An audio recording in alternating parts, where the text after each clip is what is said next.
This is the YouTuber's Guide to Building Communities in School in 2025 and beyond. I'll walk you through the levels required for building your school community without having to waste any of your precious time or money throughout the process. My name is Marlon, and I run a free school community called Community Builders, where I help YouTubers build their school communities. I've helped YouTuber Calbram become a top 1% community builder on Skool with 4 school communities that have made more than $150,000 in under 2 years. In this lesson, we'll break down how you'll be spending your time building your school community, starting with a powerful problem-solving tool called the Big 3 model. The Big 3 model is a term invented by my YouTuber client Cal. It states that 90% of the effects come from the top 3 causes. So for example, if we look at his example of the top 3 causes that lead to good health, he believes those to be nutrition, exercise, and recovery. But that being said, what are the top 3 causes or things to focus on, actions to focus on when building out a school community as a YouTuber? Now, those 3 things would be, and as of the time of this recording, number 1, promotion, number 2, research and development, or R&D for short, and number 3, product fulfillment, and more importantly, outsourcing this role as much as possible. Let's get started with promotion.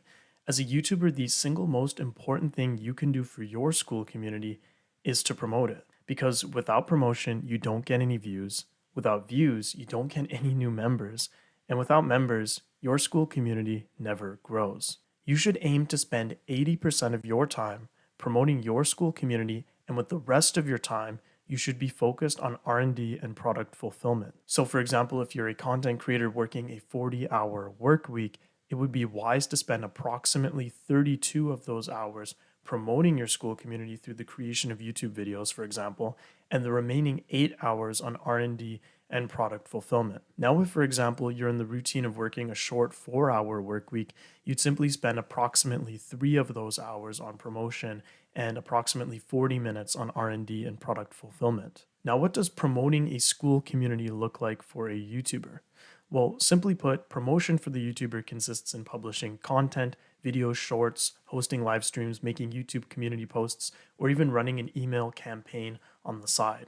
And this is great news for you because you don't need to reinvent the wheel when it comes to the promotion of your school community. You just need to keep doing what you already know how to do best. That is to leverage the attention of your audience to grow your school community. No actions rank higher than this one, given your role as a YouTuber. And let's look at the cost of neglecting promotion. And we're going to look at a bit of a story that comes from my personal experience managing school communities. There was a period of time between September and November 2023 when my client Cal and I were focused solely on the creation of 2 new courses in his school community.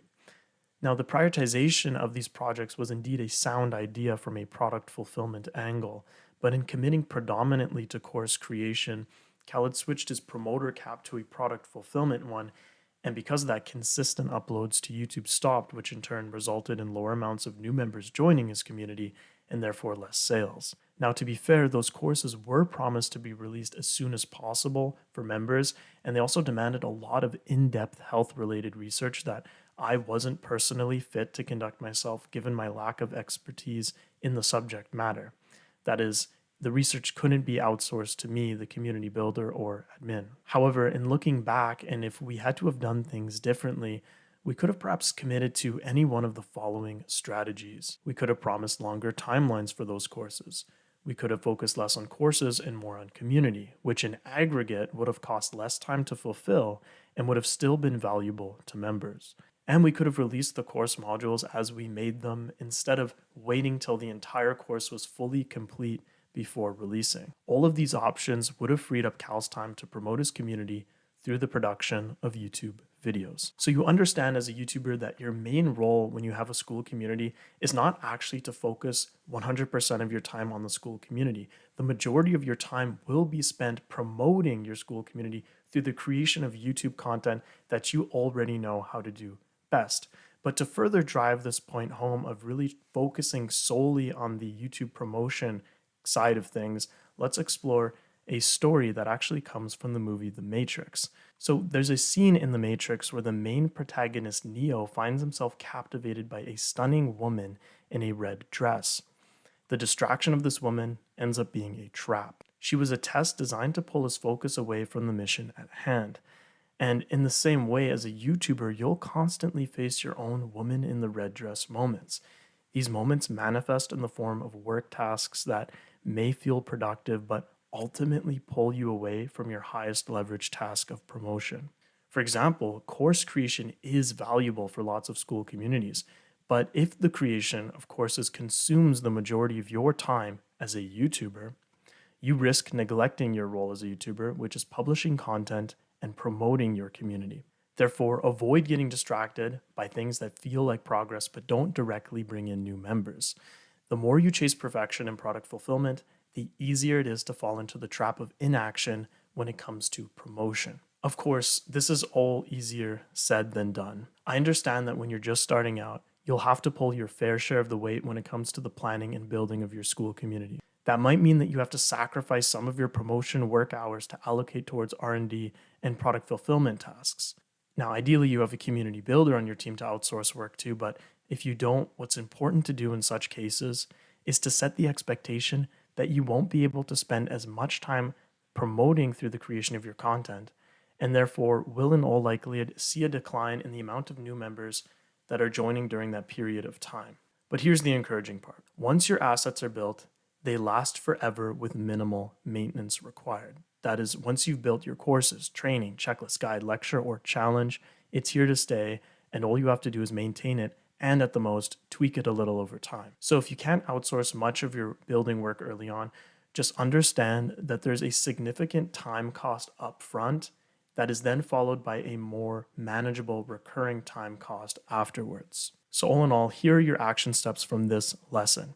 Focus on promotion. Spend 80% of your time creating content to promote your Skool community and 20% on research and development and product fulfillment to ensure growth for your Skool community, to ensure that it continues growing and that it's not just stagnating as far as members go.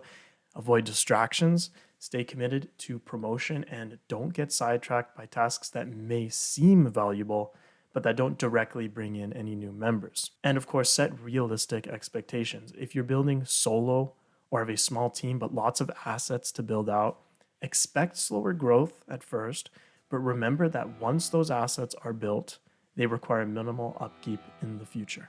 And so we go to step 2 of this guide, which explores the process of research and development, or R&D for short. R&D eliminates all the fancy guesswork involved in determining what features you'll be providing in your Skool community. Simply put, R&D is a process that businesses use to create new products, services, or processes, or to improve existing ones. And so you can see we have Gandalf beneath Minas Tirith doing some research, and he's doing his R&D basically. Investing time in R&D helps you figure out what features to provide in your Skool community, but more importantly, it'll help you save time in the long run and helps avoid the possibility of overwhelm. And to be clear, overwhelm is one of the biggest factors contributing to members canceling their memberships on Skool, and we'll talk about that right now. Due to it being of the utmost importance to avoid, let's take the time to define the concept of overwhelm as it pertains to the world of Skool community building. A Skool community suffers from overwhelm when there are too many features in it for the average community member to keep up with. And here's what the Skool founder himself, Sam Ovens, has to say about overwhelm. That's definitely a big cause of churn. I think what happens if people join something and they feel like they can't keep up, then they're like, well, I'm paying for it and I can't use it, which results in them leaving. Overwhelm comes in many different forms, but it's usually one or more of the following culprits. That is, the sheer number of posts made, the number of live calls, the duration of these live calls, the amount of courses you have in there, the sheer size of these courses, etc. If your average community member cannot take advantage of all of your Skool community's features and explore them within a comfortable time frame, your community is in for some trouble. That is, your community will likely experience high amounts of churn. That being said, here's how to use R&D to avoid overwhelm at all costs. Your R&D method consists in simply taking the time every once in a while to talk to your members.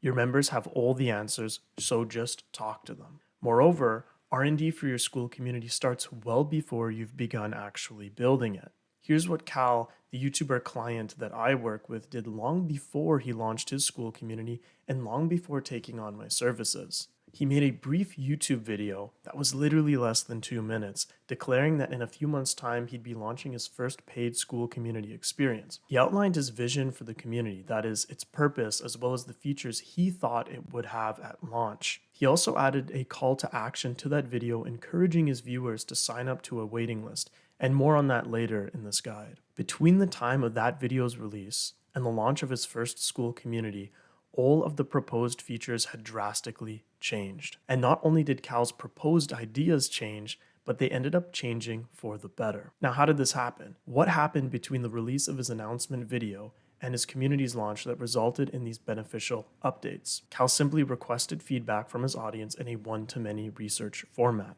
Over the months that would follow the big announcement, and here's a screen grab of the video where that announcement happened, Cal would periodically publish YouTube community posts hinting at updates to his Skool community offer and leaving the comments open for his viewers to share their feedback. Not only that, but in the form to submit to join his community waiting list, Cal would also ask members what they wanted out of his soon-to-be-built Skool community experience. And so you could see here's an example, a screen grab of one of these YouTube community posts that Cal made. Based on all this feedback, Cal would go on to morph the features offered within to fulfill the needs of his most interested viewers. Now, to use modern business terminology, Cal had created feedback channels for his warmest leads to tell him what they wanted from his Skool community experience. Now, eventually, I would join his team, and Cal and I would go on to actually build these proposed features. Now, that was how Cal committed to research and development before the launch of his Skool community. Here's how we committed to R&D post-launch, and we'll also look at how we conduct R&D today, because R&D never ends.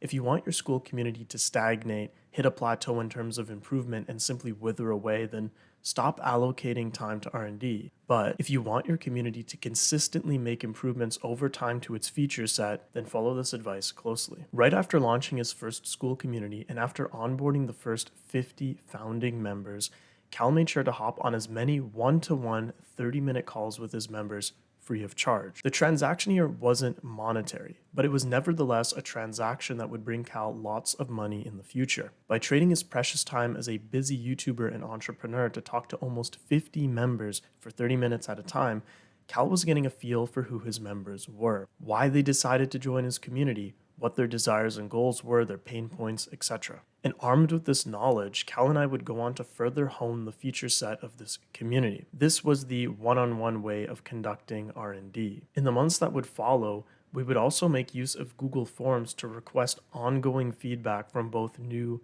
and old members. And so you can see an example of that in this screen grab here. Now, as far as tactics go, here's an example of one of the feedback forms that we used, and along with the questions that we posed to our members. So here within Google Forms, you can see a basic rate your experience out of 10. So you could have some kind of scale question if you'd like. These are just examples. You don't actually have to follow this to the T. Has the community made a positive change or changes in your life? And if so, how? And so forth. So you could see there's all sorts of questions that you can ask in an intake form, and it doesn't necessarily have to be on Google Forms. That's just what we used because it's free and easy to set up and use and distribute.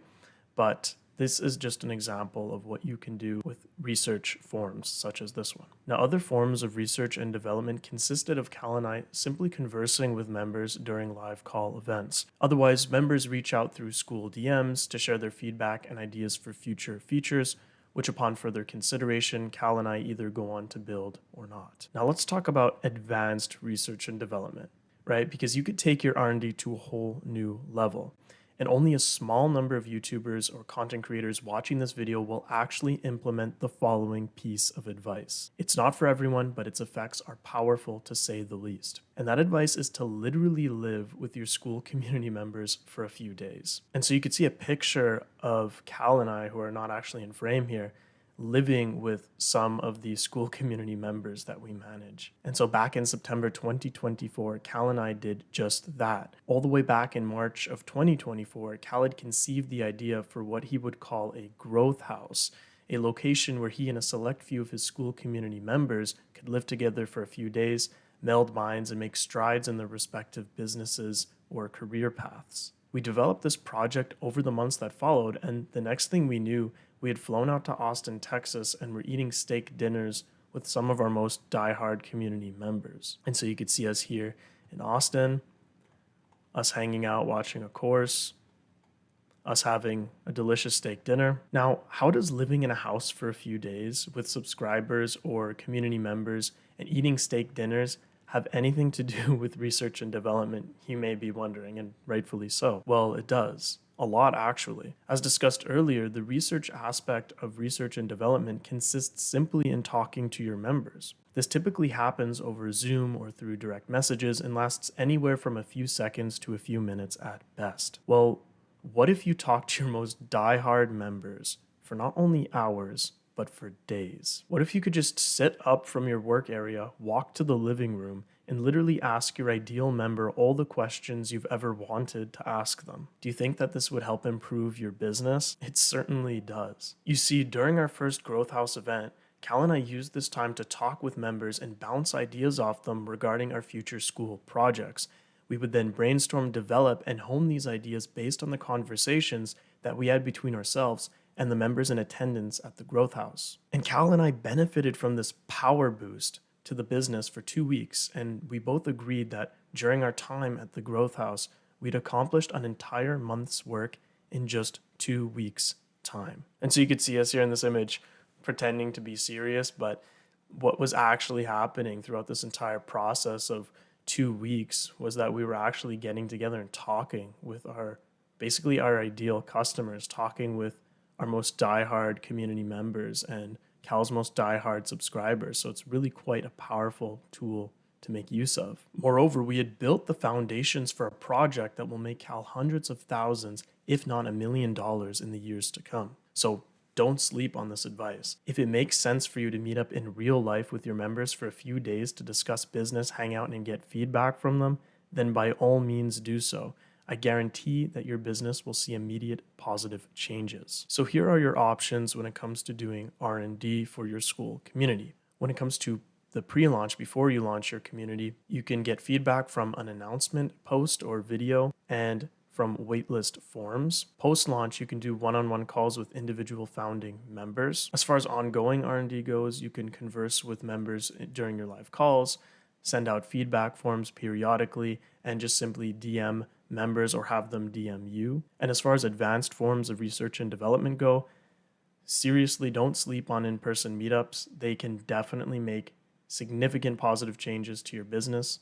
And they're also just fun, frankly. So that's just something to consider. And as far as action steps from this particular lesson, with regards to pre-launch feedback, announce your community and gather feedback via waitlist forms and comments to refine features before you ever launch your school community. And as far as post-launch research, conduct one-on-one calls with members if you can, and use feedback forms to identify needs and improve the community experience as a result of that research. And with regards to in-person meetups, host in real-life events to connect more deeply with your members, gather insights that you could otherwise have never gotten had you not met up with these members in person. From there, you can develop future features live with your ideal customers. They're live with your ideal, most diehard members and your most diehard viewers. Just to reemphasize this point, and I wouldn't say it again and again if it wasn't that important, at the least consider this option because it can definitely have a huge positive impact on your business, on your community, on your channel, whatever it is that you're building out. So you're continuing to create content that serves as the primary promotional vehicle for your school community, and you have some ideas of what features to offer your members. This now brings us to the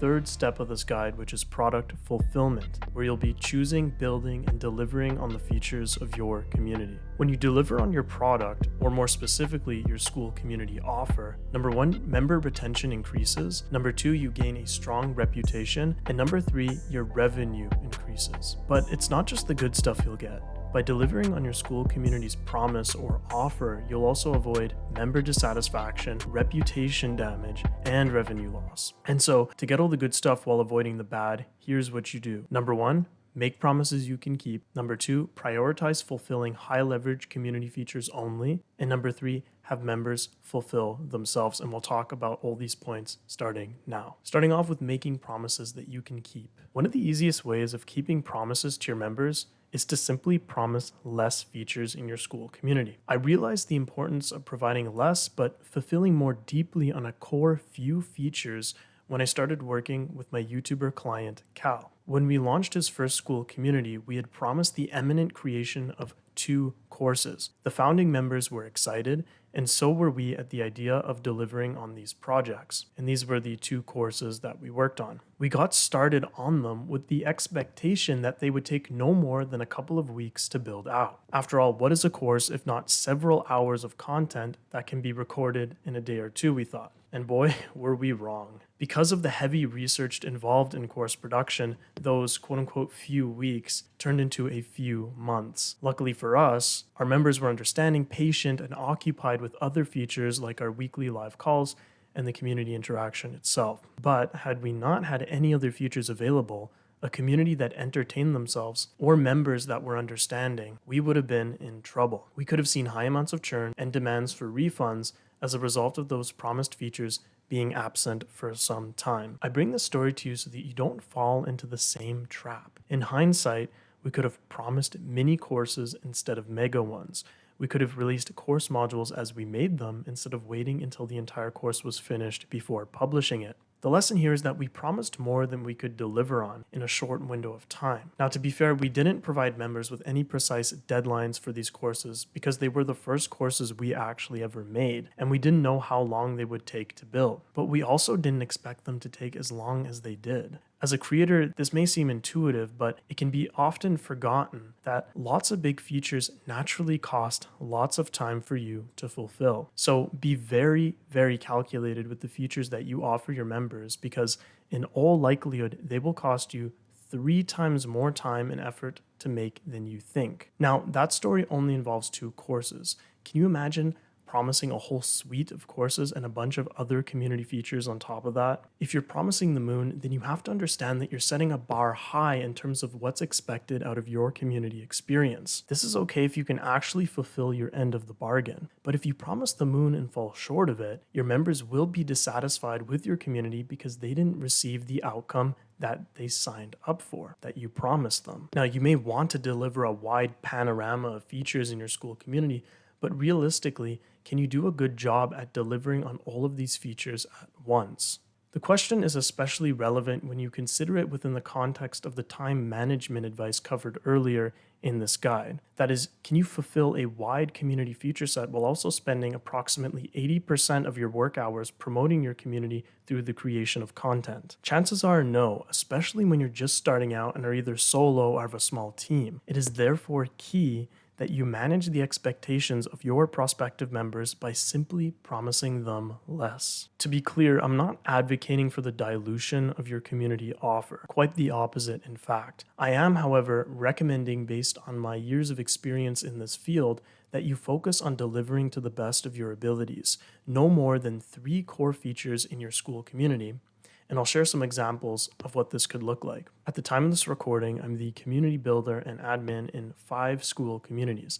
And here's what these communities promise as of now. So I manage a community called Legion, and Legion promises 1 challenge every month. And you can see the challenge category here with the challenge posts made by the owner, a members map to facilitate in real life meetups, and 3 courses that we actually already had on hand. These were already created before we had created the Legion community. So it was just a matter of copying and pasting the links and videos into this new school community that is Legion today. There's another community that I manage called Crusade, and Crusade promises accountability in a cohort setting. And here's what some members have to say about the accountability: access to a coach, and measurable increases in a select few performance and health metrics over the course of 110 days. And so you could see someone's results after that period of time. Otherwise, I manage another community called KCC, which promises live calls, and you can see all the recordings and workshops here, a private invite-only community, and hosts courses, which are the same three as in Legion. And this is where we had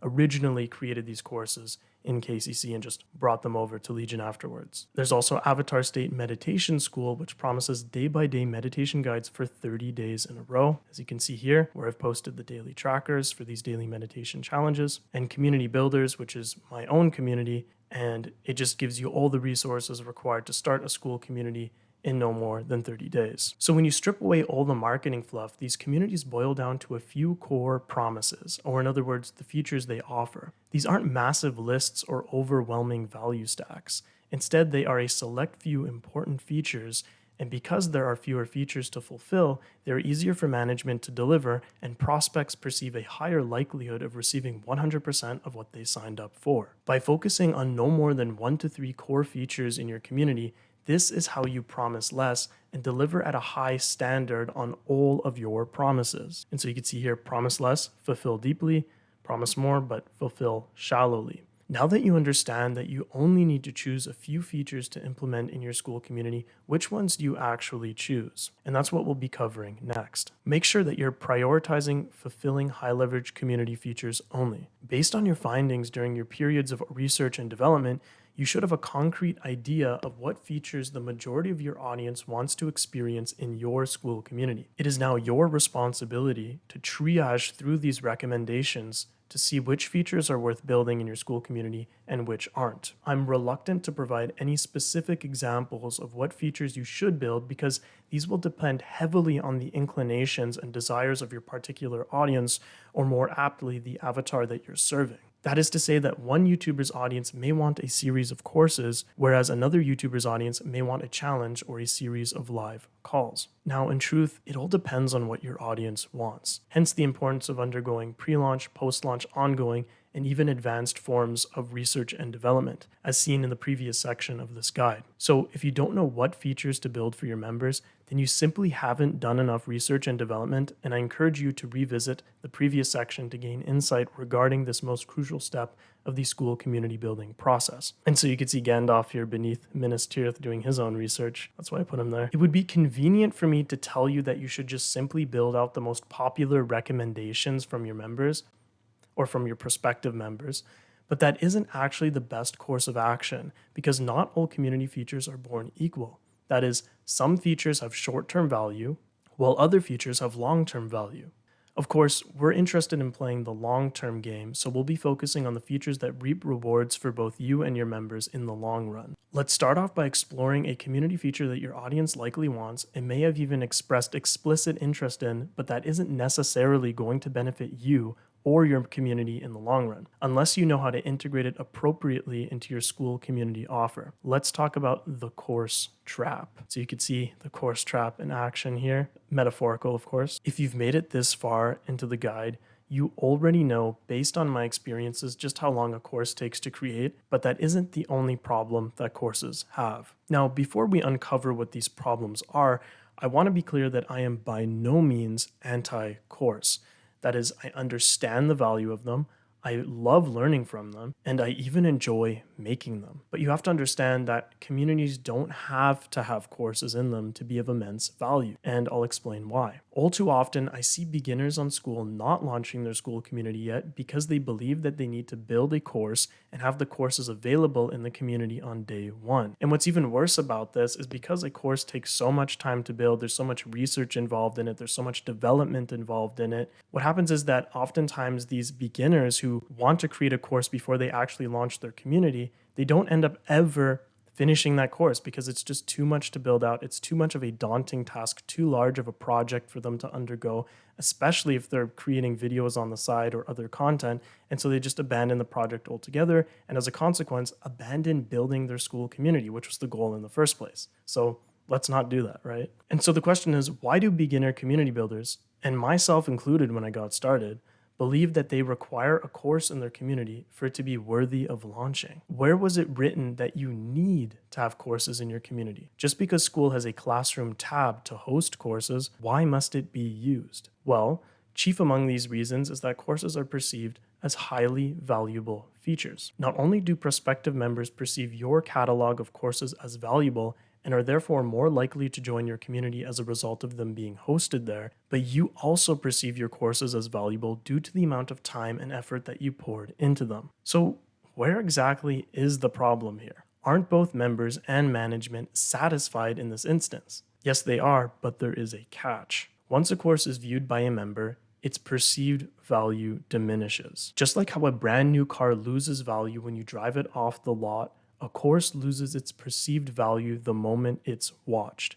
The initial excitement and justification for the price fades fast, leaving members wondering why they should keep paying for a feature they've already consumed. To put this into more quantitative terms, if you charge $50 per month for access to a community centered around a course, its perceived value drops once members complete the course in their first month. As a result, both the course and, by extension, your community lose monetary value. This means you shouldn't continue charging members $50 per month without offering ongoing value beyond the course. Because your members' perceived value of your course, and in consequence your community diminishes, members are likely to cancel their community membership because it doesn't make sense to pay on a recurring basis for a course that they've already watched and learned from. The takeaway here is that courses as a community feature should be treated as a one-time consumable value add and therefore should only be charged for one time. And so it's important to understand the difference between ongoing consumable value, which we'll touch on later, and one-time consumable value, for example, a course.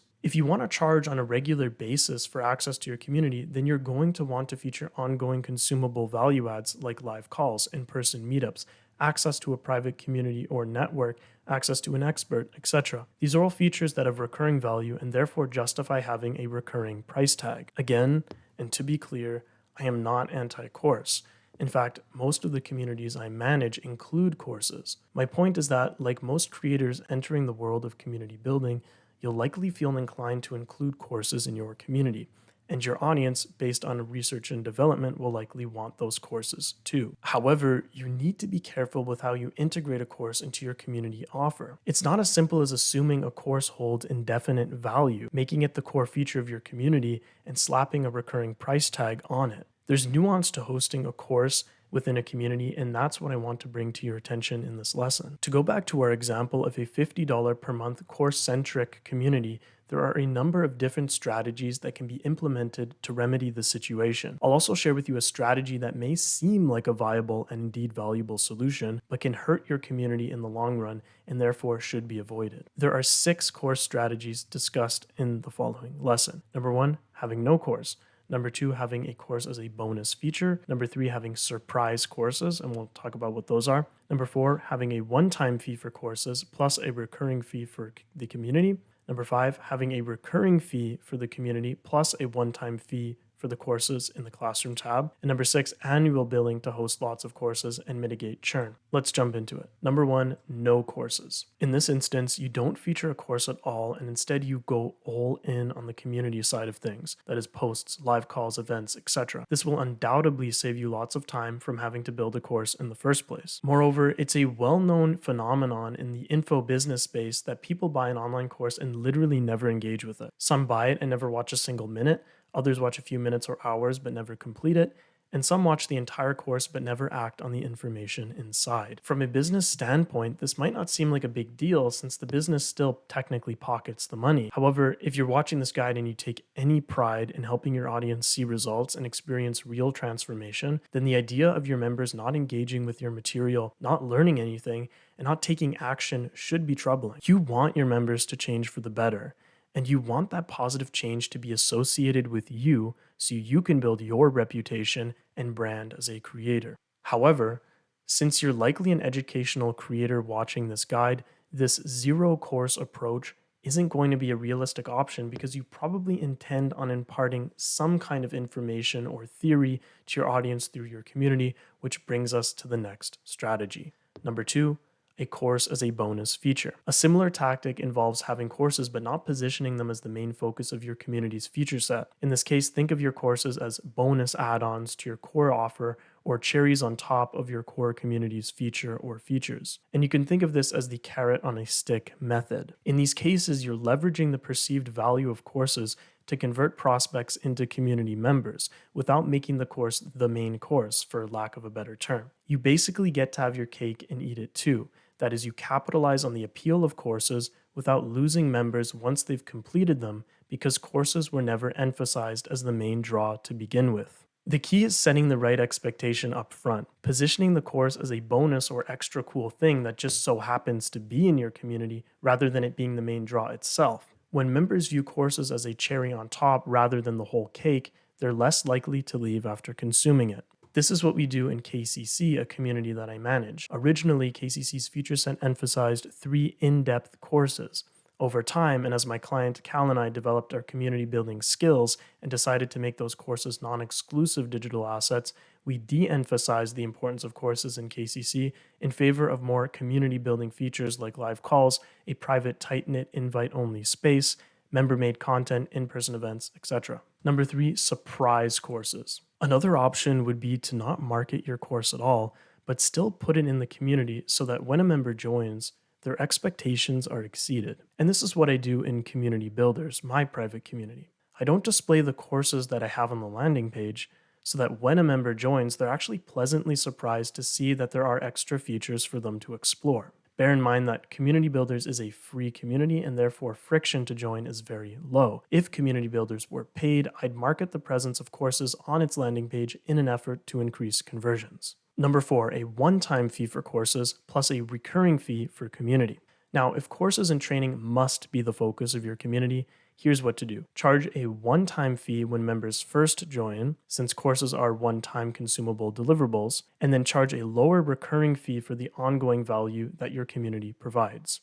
Now, Skool's current payment structure doesn't actually support this natively, but many community builders have integrated third-party payment processors to make it work. For example, and at the time of this recording, a Skool community called Adonis Skool follows this model. They charge a $500 one-time fee to join and a $100 monthly recurring fee for continued access. Now, this may change, but this is an example of a community using this payment model. Number 5, a recurring fee for community plus a one-time fee for the courses. So another option is to charge only for the ongoing community deliverables while offering courses separately within Skool's classroom section for a one-time fee of up to $1,000. And so you could see what this looks like on the back end in Skool. If you want to set up a paid course within, for example, a free community or a monthly paid community membership, you can just simply set up a purchasable course by just selecting the buy now option and just setting the price. Now, here's something that you're going to want to avoid. Here's that strategy I mentioned that while it may seem like a solution, in reality turns into quite a big problem. It consists in charging a monthly membership,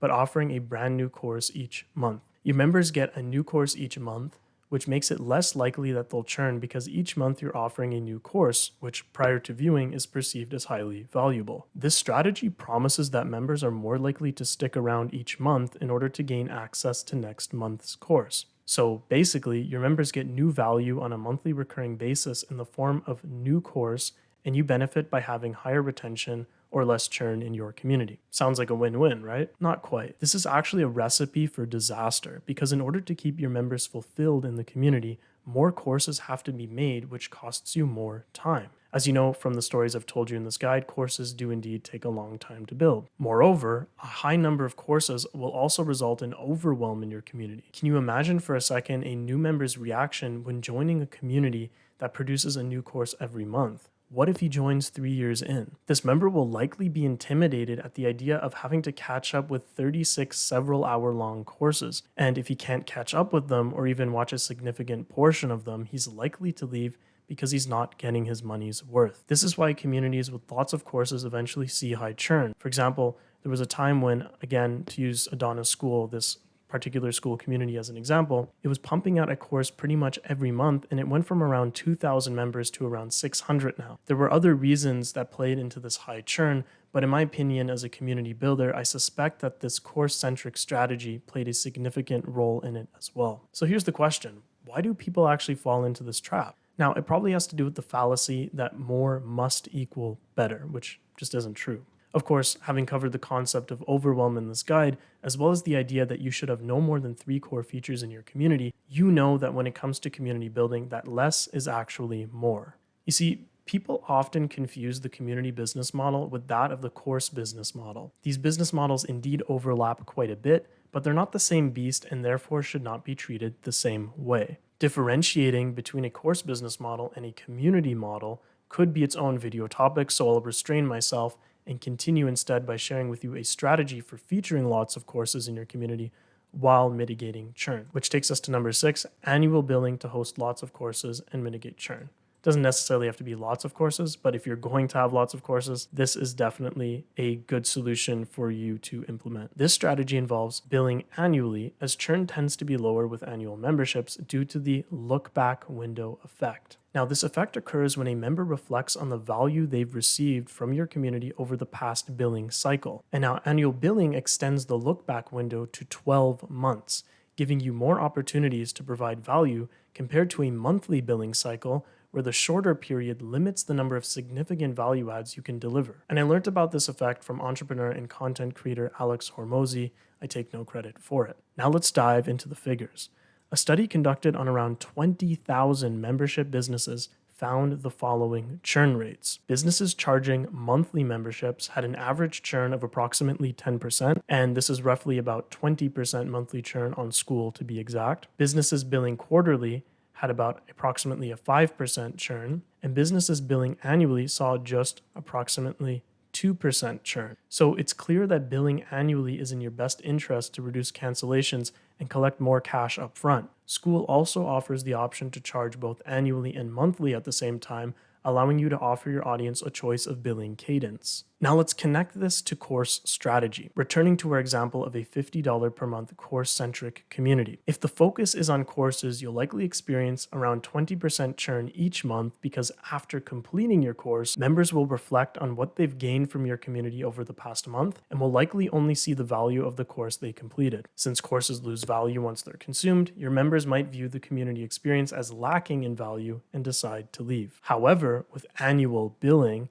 the look-back window extends to 12 months, giving you more time to deliver ongoing value. When members reflect on their year-long experience in your community, they'll see the accumulated value. And if you drop multiple courses throughout the year, for example, 3 new courses, your annual members will feel they've received multiple value adds during a single billing cycle, making them more likely to stay. And this is the strategy we use in Legion, a course-centric community I oversee. In Legion, we bill annually, and as of this recording, this approach has resulted in a 0.81%, less than 1% churn rate over the past 30 days, about 20 times lower churn than the average Skool community billing monthly for access. So if your community focuses on courses, annual billing is the way to go if you don't want your members churning quickly. Here are your action steps from this lesson. Keep doing research and development to understand what your audience and members want in your community. Keep doing that. It's an ongoing process. It never ends. Stop offering courses as the main draw,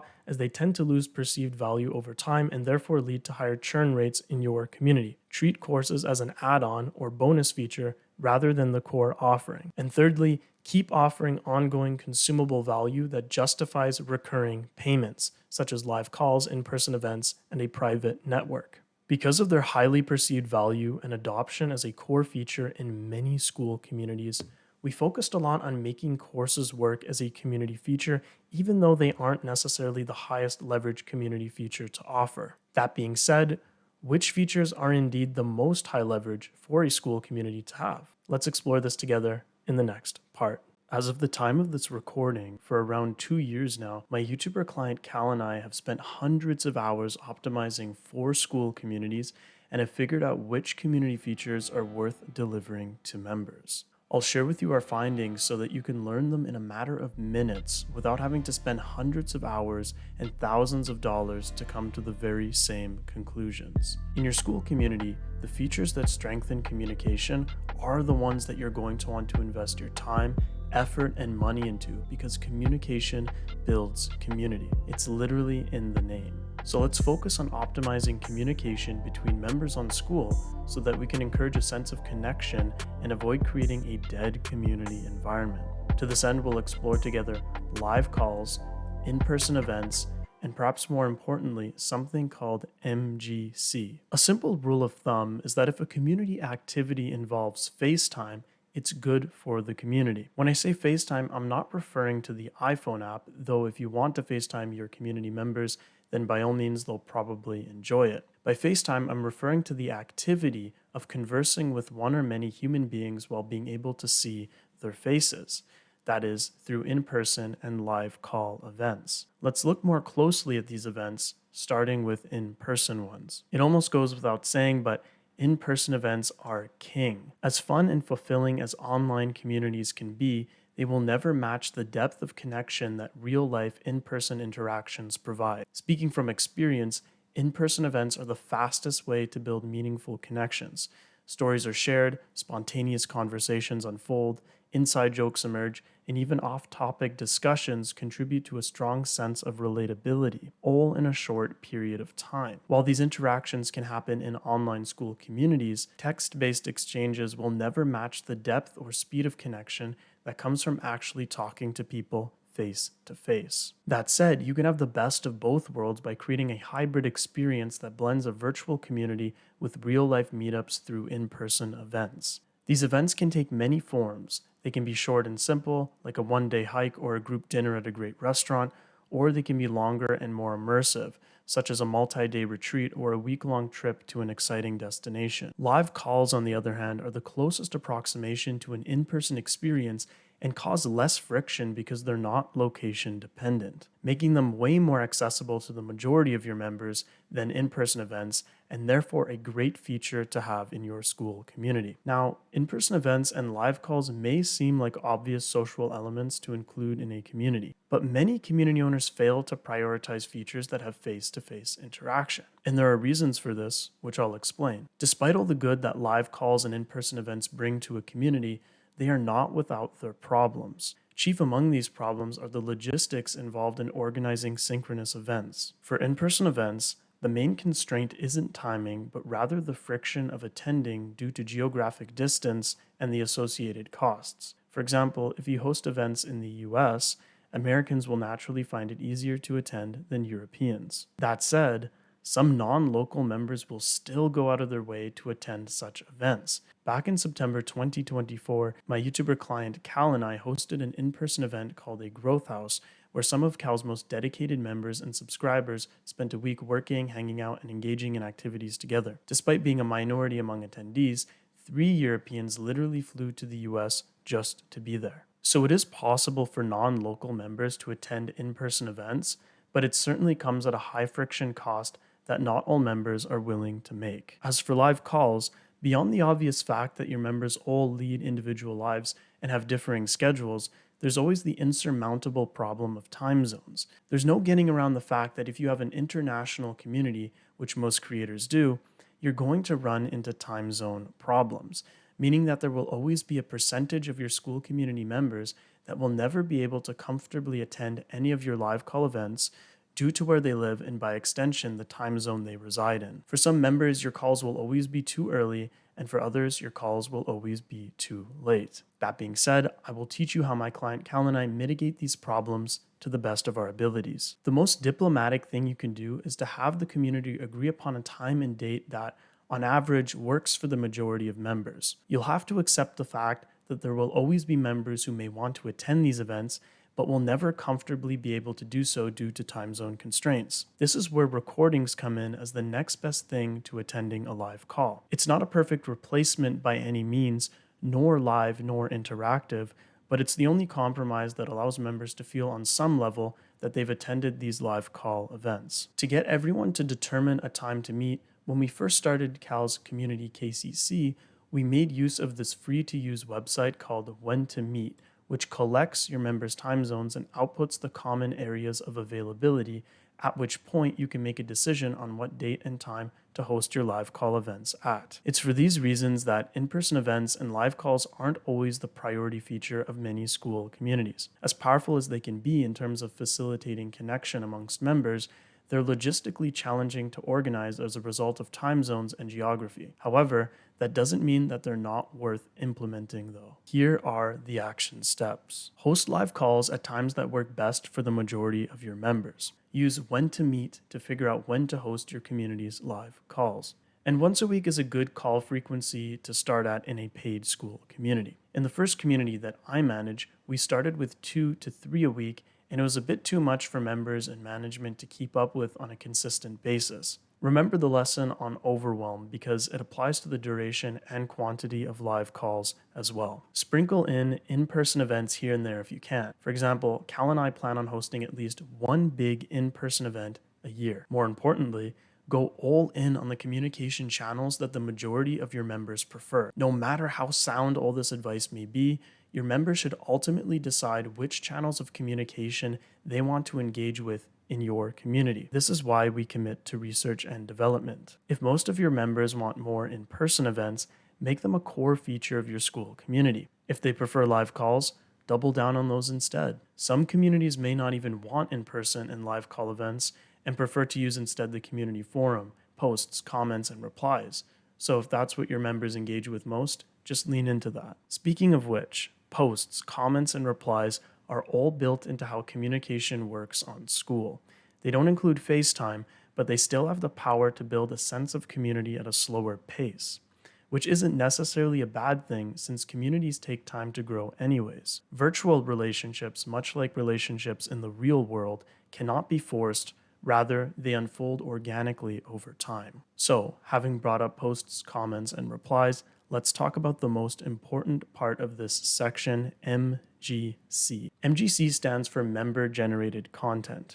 On the Skool platform, member-generated content typically comes in the form of posts, comments, and replies, but isn't necessarily limited to these 3 pillars of engagement, as you'll soon find out. Member-generated content is important to us because it doesn't cost management any time, money, or effort to create. This means the bulk of the content in your community is generated by members, which is awesome. For example, in KCC, one of the communities I manage, it's not uncommon for members to share high-quality guides on health and nutrition on a consistent basis. Now, the community owner, Cal, could have spent all his time researching and posting health guides himself, but thanks to MGC, he doesn't have to do all this at all because members are more than happy to generate their own content. Moreover, when members contribute consistently over a long enough time frame, they develop a sense of belonging and ownership in the community. To illustrate this sense of ownership, in KCC, the oldest Skool community I manage, now approaching its 2-year mark, members have started proactively DMing me with their ideas for the future of the community and how they're willing to help for free. They also share any concerns they have about the community's health. And so you could see an example in this DM exchange of a member reaching out to me with his concerns about the community and and his goals for the community as well, what he wants to see in it, which is a really cool thing to have. Think about this for a second. These members don't technically or legally own this community. On paper, they're just paying members who show up, engage, and enjoy the space. And yet, here they are voluntarily writing in-depth messages, sometimes multiple paragraphs long, to management with ideas, concerns, and aspirations for the community's future. That's powerful. This kind of engagement gives us real-time insight into what members are thinking and hands us, on a silver platter, all the ideas and fixes needed to improve the community day after day.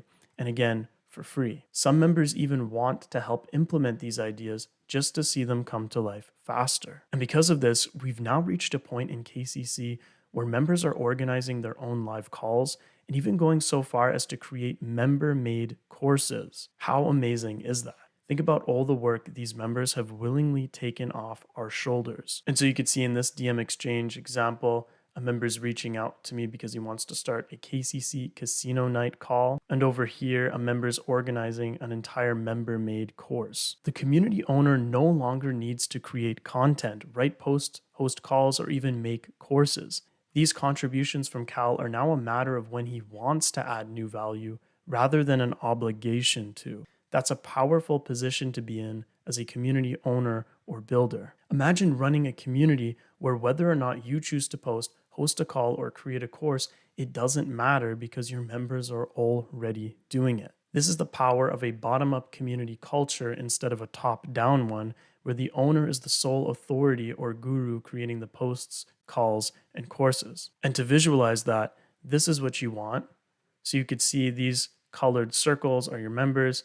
This is you, but there's interaction between your members and yourself and it's a web that's created. This is the community effect visualized. However, this is what you don't want. This is a top-down guru model where the only link is between the members and yourself. And once those sever, they're gone because they don't have any other connections between each other. Unlike static content like a course, which remains unchanged unless a new edition is released, MGC evolves in real time. This guarantees that posts in your Skool community stay relevant to current trends and developments within your community's niche. I've seen this firsthand while managing multiple health-focused communities. In the health space, new research emerges constantly that challenges old ideas and introduces new ones. If our members relied solely on pre-recorded health courses, some of the content would potentially become outdated or require further context and revision, which creates lots of work for management to take care of. But with member-generated content, the communities I manage remain on the cutting edge of health because members cover all new advancements in their posts, comments, and replies. MGC can also help attract new members. By promoting the quality of your content, that is showcasing some of your community's best posts and interactions to your audience, prospective members will naturally want to join to read this content for themselves. Not only that, but they'll also feel inspired to join and contribute their own content. This creates an evergreen content engine where the only inputs you need to manage are the quantity and quality of the members that you onboard. And an example of this promotion is just simply taking a screen grab or copying and pasting, of course with the permission of the member, a member's post into a YouTube community post, for example, and sharing that with your audience, with your YouTube audience, as an example of what kind of posts are made in your community. And that's going to create a sense of FOMO, a sense of fear of missing out in your audience members that haven't yet joined your Skool community. And so that's a way of attracting new members into your community from your YouTube audience. Member-generated content also gives you testimonials. Hear me out. When members share their success stories or progress in a post, for example, in a wins forum category, they're not just benefiting from the status boost that comes with sharing a win. They're also providing social proof and inspiration to others. So why keep these wins hidden inside your private Skool community? Pick the best ones and repurpose them for marketing. Use them in videos or YouTube community posts to showcase successes from your community. And so you can see an example of that here in this post. Member-generated content can also reactivate inactive members. Assuming your members have their notifications enabled for your Skool community, member-generated content helps bring back inactive members. When they receive notifications for new posts in your Skool community, curiosity may kick in, prompting them to return and re-engage. And so you can see an example of this here. A member was busy, but he returned because he had his notifications enabled.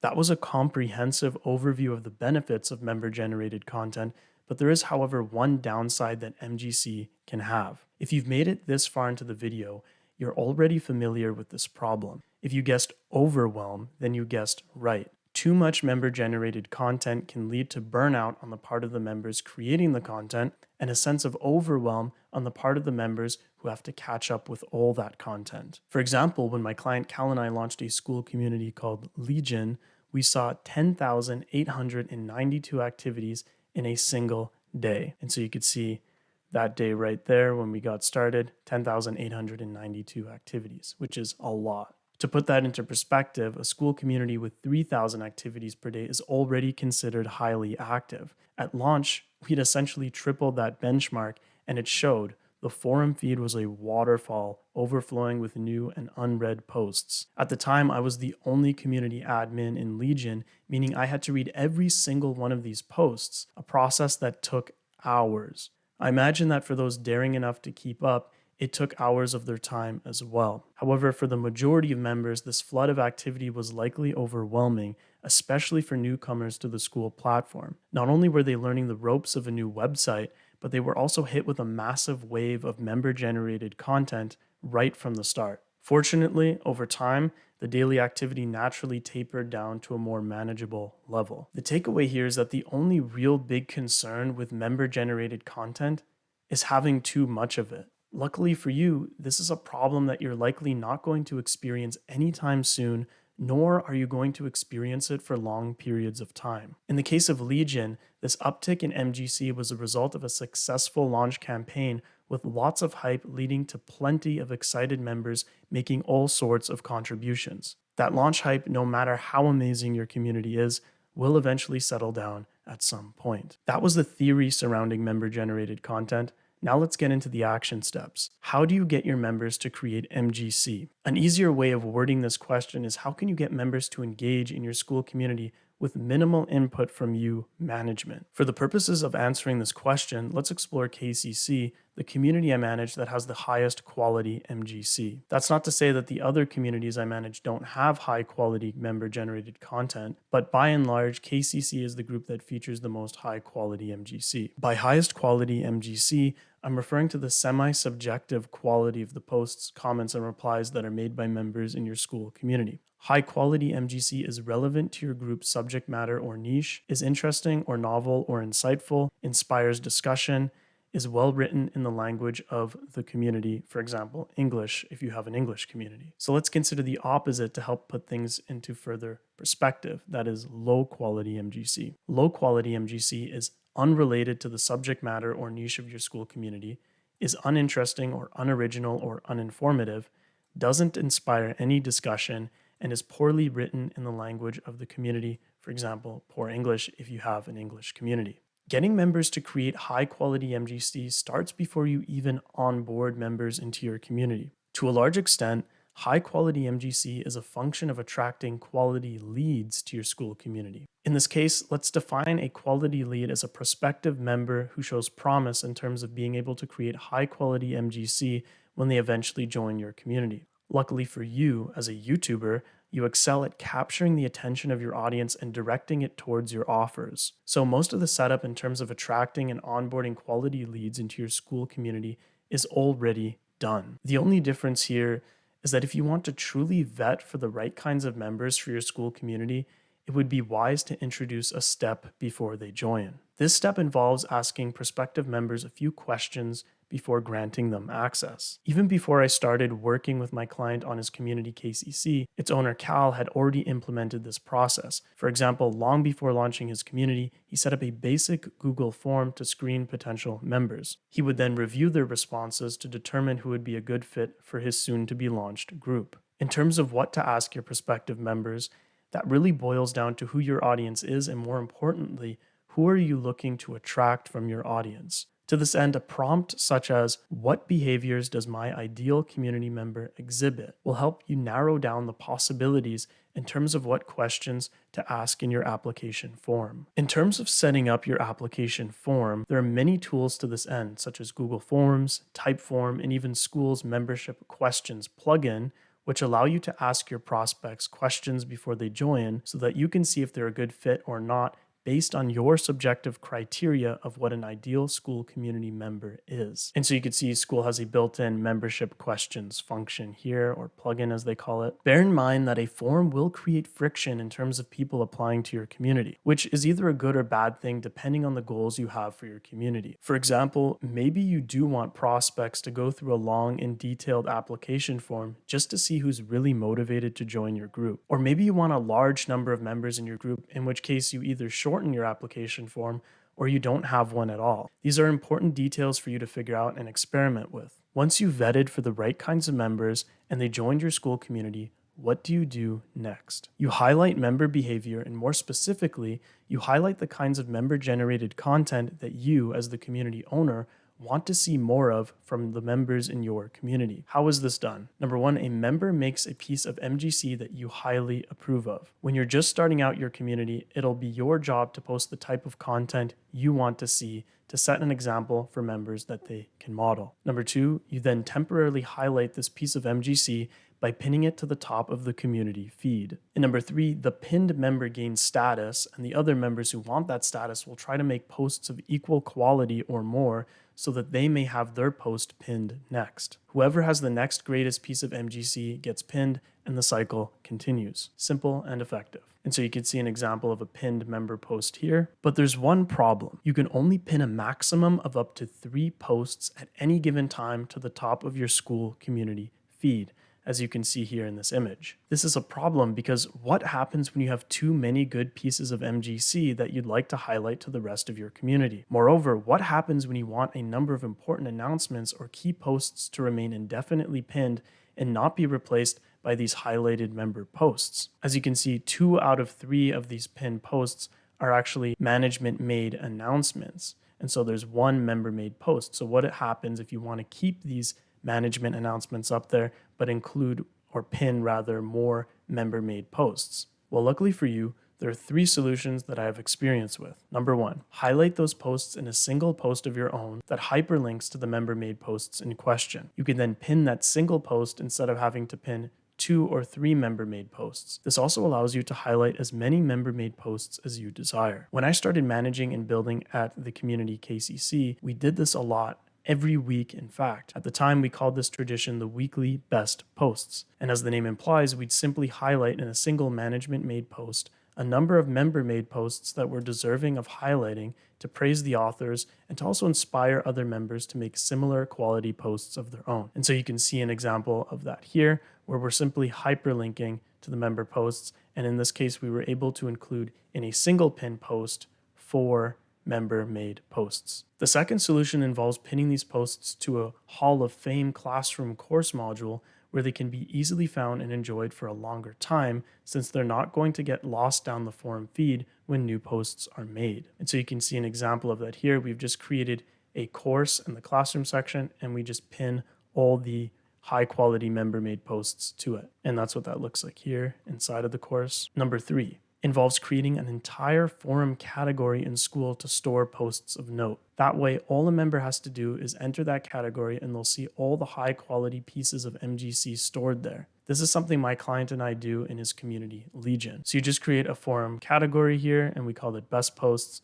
and you just switch the member-made posts that you want to highlight over to this one by changing the category on it and making this category management run only, meaning that members can't actually make a fresh post of their own in this category unless they make one in another category and you, management, manually switch that post over. The next thing you're going to want to do to inspire the creation of MGC in your Skool community is to operate as if your members actually owned your community. The implications of approaching your members in this way are such that you begin to treat your members as equally involved in the creative process of maintaining and improving the experience that is your Skool community. By handing over the reins to your members, so to speak, and treating them as if they have a stake in your community's health, which they do, by the way, you're creating an environment where members feel free to give insight on how the community should evolve, and more importantly, what they're willing to do to make those ideas of theirs come true. This is what has allowed my client and I to build a community built by the community, where members are hosting live calls and organizing and creating their own member-made courses and even in-person events. So here are the action steps from this section. Number 1, encourage and promote activities that involve FaceTime in your community, that is live calls and in-person events. Number 2, encourage member-generated content. And if you want high-quality MGC in your Skool community, number 1, vet your members. Number 2, reward good behavior, that is reward good MGC.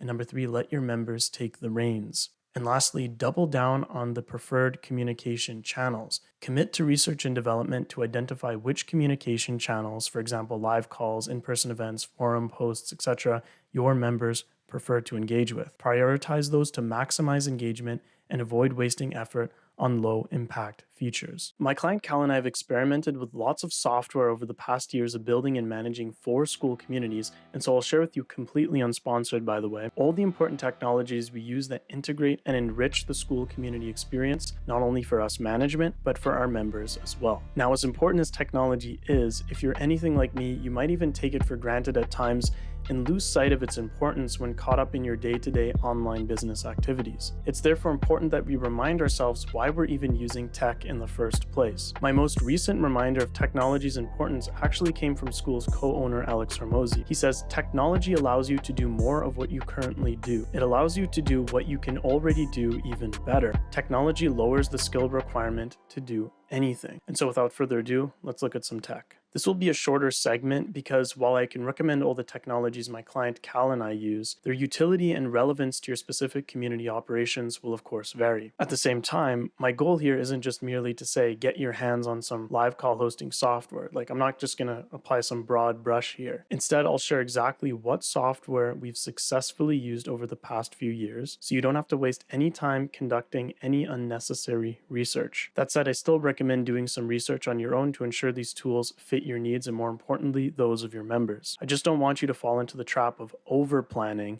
taking more time than is required to get started with your Skool community. With that in mind, let's explore what my client and I use to upgrade the overall community experience for our members. Let's look at live call software, video hosting software, and team organization software. Let's start off with live call software. Now, we've already discussed how important FaceTime activities are in a Skool community. However, since Skool does not have a built-in live meeting feature, you'll need an external live call software to create and host your events. The process is simple. You generate a meeting link from your chosen software and simply attach it to an event in your Skool community's calendar tab. For live calls, my client Cal and I use Zoom, though other Skool communities opt for Microsoft Teams, Google Meet, or other alternatives. There's no objectively best option here. Each tool serves the same core purpose: organizing and hosting live calls. The choice ultimately boils down to your personal preference and what works best for your community members. A lesser known live call platform we occasionally use is AirMeet, and while it's primarily designed for corporate events and webinars, which isn't our niche, we found that it had one standout feature that Zoom lacks called speed networking. Here's how speed networking works. Attendees join the live session and are automatically paired in groups of 2 for brief introductory conversations. After each session, AirMeet automatically reshuffles attendees into new pairs, and the cycle repeats for as long as you set the session for, allowing your members to talk face-to-face with their fellow members in a structured, automated format. And so for scheduling live call events, we use When to Meet, which is a free website, and this was mentioned previously in this guide as well. And for one-to-one calls, whether for checking in with members or conducting sales calls, we use Calendly, which is either free or paid depending on the plan you use. So you can see When to Meet here and Calendly here. Currently, Skool does not have a native video hosting feature, though if the rumors are to be true, this may change in 2025. In the meantime, to host and embed course videos on Skool, we use Vimeo. However, Skool also supports Loom, YouTube, and Wistia, so you can choose whichever platform works best for you. And this is what Vimeo looks like when we store all of our workshops in it. And lastly, team organization and management software. While members don't see our internal or team organization tools, they are very important for managing and delivering a great community experience. We use software like Google Docs, Google Sheets, and Notion to plan or brainstorm upcoming features, draft posts and other content in advance, organize our future rollouts and thoughts, as well as store and assess relevant data for the Skool communities that we manage. So you can see our Notion team assets page here. Now let's talk about the most important investment you can make to drastically simplify the creation and management of your Skool community. That is hiring a community builder, an admin, or both. At the time of this recording, in my role as both a Skool community builder and admin, I help the community owner I work with save anywhere between 30 to 50 hours per week by building and managing his 4 Skool communities. These freed up hours allow him to focus on promoting his Skool communities through YouTube content, relaxing, and working on other priorities, knowing that his communities are in good hands. And so the question is, what would you do with 30 to 50 freed up hours? That's for you to decide, but one thing's for sure, having a community builder, admin, or both on your team is an indispensable asset that'll make your life a whole lot easier. With that in mind, let's define these important Skool community roles, let's understand why they're important, and how you can hire them. Now, I've mentioned the terms community builder and admin quite a bit throughout this video, but what exactly do these roles entail? Let's take a closer look, starting off with the community builder. Simply put, a community builder helps create structural assets for the Skool community that he operates in. These assets include, but are not limited to, drafting the community rules, creating admin posts, setting up the forum categories, and developing courses and designing media assets, graphics, videos, etc., if they're up to the task and have the sufficient skills to do so. On the other hand, a Skool community admin handles day-to-day community operations. Their responsibilities include, but are not limited to, supporting and managing members through moderating posts, scheduling content, handling refunds, answering questions, hosting events if need be, etc. For these reasons, these roles are important because they provide the foundation that allows you, the community owner, to focus on tasks better suited to your strengths, such as promotion through YouTube content, while at the same time ensuring your members still feel valued, engaged with, and heard by an active authority figure within the community. Let's look at some concrete examples of these roles in action based on my own experience fulfilling them. Starting off with research and development, and more particularly intake forms. So instead of the community owner assembling forms or messaging multiple members for research and development, I, in my role as a community admin, have helped create intake forms and conduct member conversations on his behalf. Instead of the community owner handling event scheduling, I manage the entire process as a community admin, scheduling, arranging, announcing, recording, summarizing, and even hosting live call events when necessary. And lastly, instead of writing all the announcement or instructional posts himself, I assist the community owner by drafting and structuring these posts for him on occasion. You get the point. There's no shortage of crucial community building and management tasks that can be outsourced to a community builder or admin. That being said, how do you find the right people for these roles? In my experience, I've seen this happen in two ways. Number one, they come to you. In all likelihood, because of your established online presence as a creator, a community builder and or admin may reach out to you offering their help. In fact, that's exactly what I did for the community owner I work with. Back in 2023, my client Cal wanted to level up his monetization and deepen his connection with his audience by launching a compelling Skool community offer. He had plenty of ideas but lacked the time to execute them quickly. Not only was he running a YouTube channel and a coaching business, but he was also traveling the world and training in the military. During this busy time in his life, I sent him an email pointing out an issue I found in his Skool community marketing material. In that email, I also let him know that I was willing to continue helping him if he needed further assistance. He agreed, and as of this recording, we've been working together for around 2 years. And to this day, I handle everything on Skool that he doesn't have time for. I'm a force multiplier for him. I brainstorm and implement features, host workshops from time to time, organize events, moderate, engage with members, etc. Now, Cal can take days or even weeks away to travel or train in the military, knowing that his community is in good hands. And with his time and energy freed up, he can focus on his YouTube channel and pursue other entrepreneurial endeavors. Number two, hire from within the community. Another option is to hire your own community members as community builders and or admins. And since they're already familiar with your space, they require less training to get started. And this is something my client has done as well. For example, he hired a community member to build and manage a series of live call game events across his communities. And so you can see that member here organizing game events for us, and he actually works. He's a member, but he also works for the community owner that I work with as well. And so this team member of ours started as a regular member, but his initiative in creating these game call events without much direct input from us impressed us. He not only executed these live events well, but also promoted and managed them effectively. The community loved these events so much that my client decided to officially bring him on board and compensate him for his community building and admin efforts. Now, that former community member is an admin playing an active role in 2 communities. So here are your action steps from this lesson. Start delegating Skool community tasks. Hire a community builder and or admin to build structural elements in your community and perform operational duties. This can free up to 30 to 50 hours per week so that you can focus on high ROI tasks like promotion through YouTube content creation. 2, stop doing everything yourself. Identify repetitive or time-consuming tasks, for example, writing announcements, handling refunds, setting up events, and assign them to your community builder or admin. And lastly, keep an eye out for talent within your community. Look out for engaged community members who take initiative. If hired, these kinds of team members require less training and are also likely more invested in the mission and success of your community. If you've made it to this section, that means you know how to properly allocate your time and resources into building and managing your soon-to-be launched Skool community, which naturally brings us to the launch phase. In my experience, a Skool community launch is accomplished with a basic 2-step plan.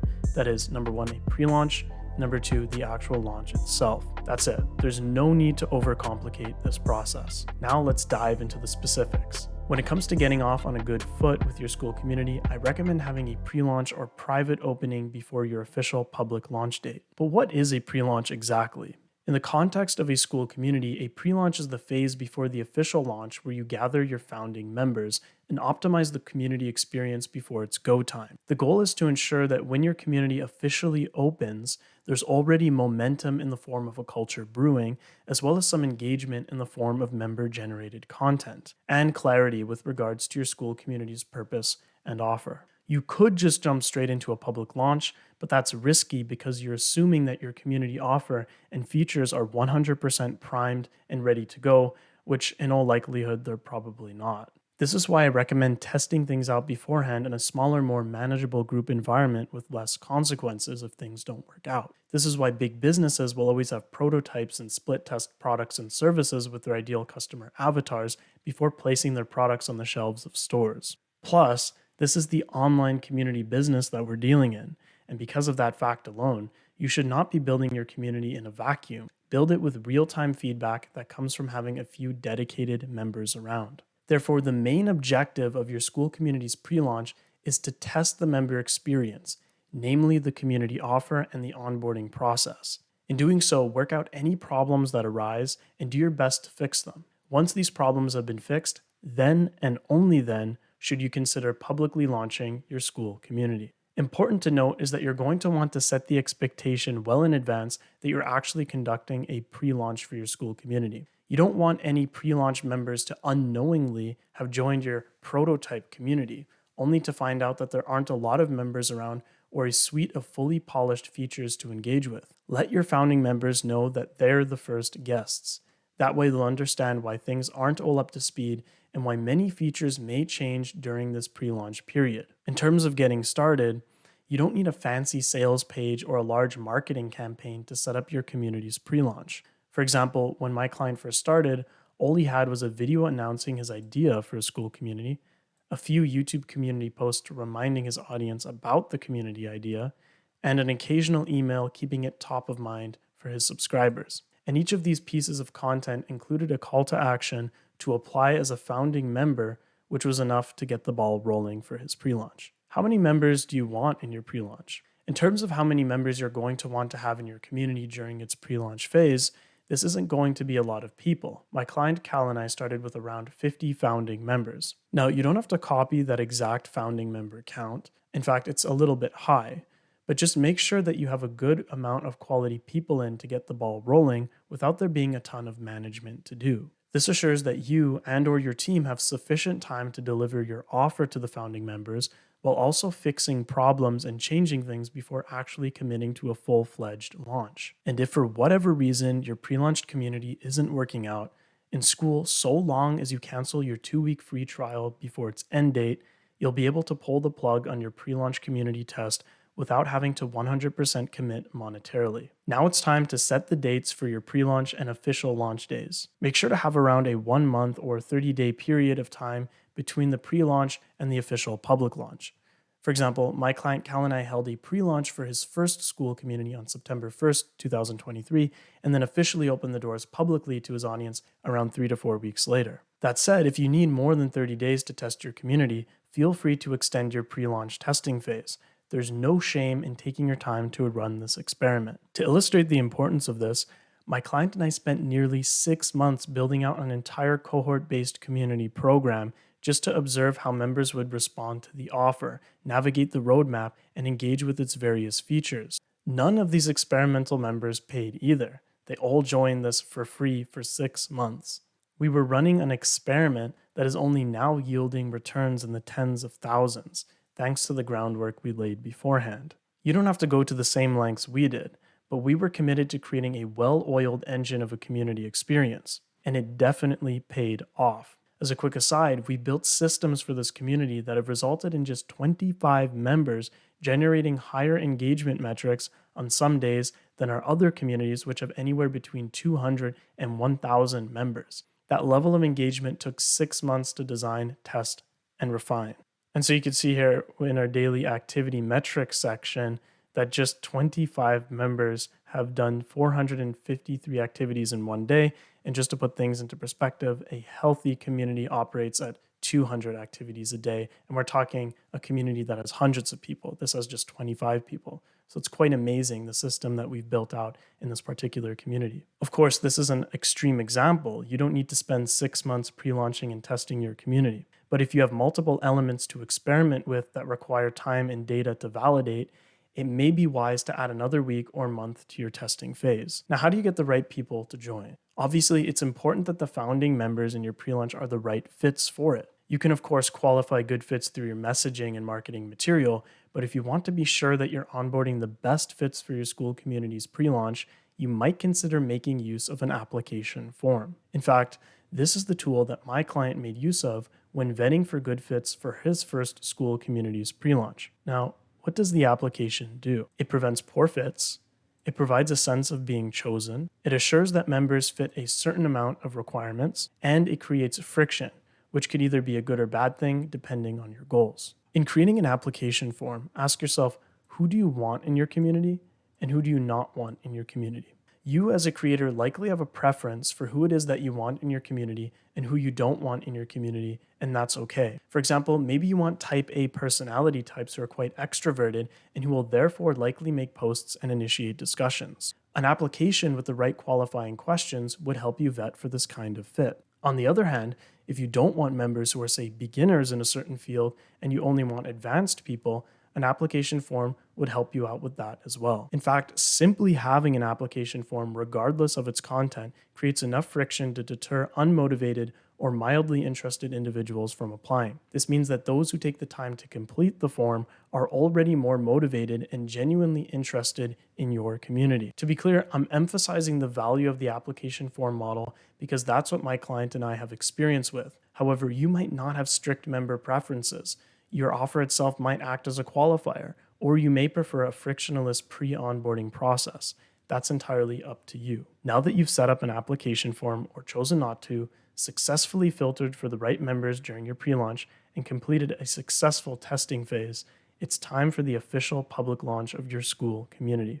At this stage, simply open the gates and begin converting and onboarding new members by funneling your audience into the community through call to actions in your content. From my experience, most Skool communities follow an evergreen launch model, meaning people can join at any time right at the peak of their interest. However, I've also worked with a cohort-based community where enrollment is only open for a short period, for example, 1 to 2 weeks, before closing again until the next cohort begins. The model you choose should align with the transformation and offer that your community provides. An important priority during this time, if you've collected feedback or even your first few testimonials from your founding members during this pre-launch phase, showcase them in your promotional material and Skool About page, which is your Skool's landing page, and it looks something like this. Make sure to also share any text, images, recordings, and other media that highlight the early wins and engagement with your community. This social proof will highlight your community's value and will help you convert potential members into actual members. Here are your action steps from this lesson.